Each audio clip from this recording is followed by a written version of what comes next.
Nous allons commencer par créer un nouveau dossier dans la mémoire de la machine, contenant le programme d'usinage. Puis nous allons renseigner les différents paramètres demandés par Shopturn de manière à débuter la programmation.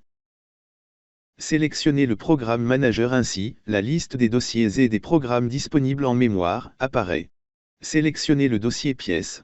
Ce dossier contient déjà des exemples de programmes qui montrent toutes les possibilités du module Shopturn. Sélectionnez Nouveau et vérifiez que l'option Répertoire est validée afin de créer un dossier. Donnez un nom à ce nouveau dossier et validez.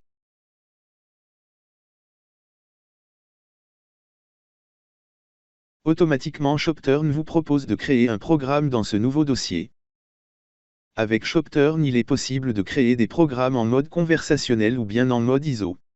Dans cette formation nous utiliserons uniquement le mode Shopturn. Donnez un nom au programme et validez.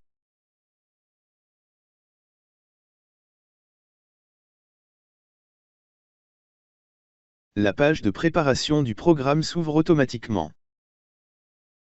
Choisir le registre qui contiendra le décalage d'origine, la machine de l'atelier étant déjà réglée, il a été choisi d'utiliser le décalage numéro 3 qui correspond au G56.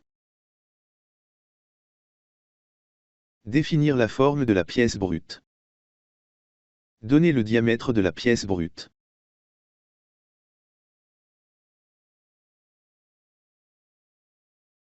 Donner les dimensions de la pièce brute. ZA correspond à la surlongueur du brut par rapport à la pièce finie. Dans notre cas la pièce finie mesure 36 mm de long et la pièce brute mesure 39 mm de long. Il existe donc 3 mm de surlongueur du brut par rapport à la pièce finie. Nous décidons donc de prendre 1 mm de surépaisseur pour la phase 10.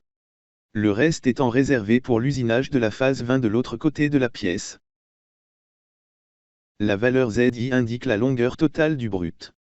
Attention, les valeurs sont à rentrer par rapport à l'origine programme, dans ce cas elles seront donc négatives.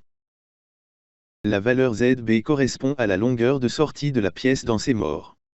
Dans notre cas, la pièce brute mesure 39 mm et les morts d'où ont été usinés avec une profondeur de 17 mm.